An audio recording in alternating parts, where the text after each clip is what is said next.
Колокольня Ульяновского монастыря.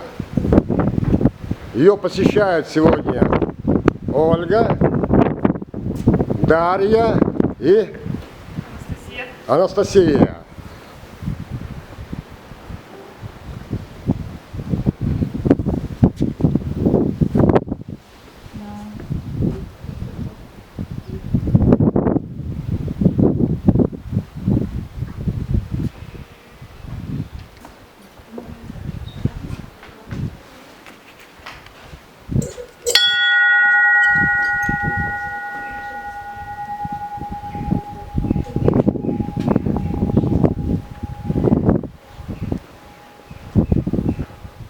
Ольга, вы откуда?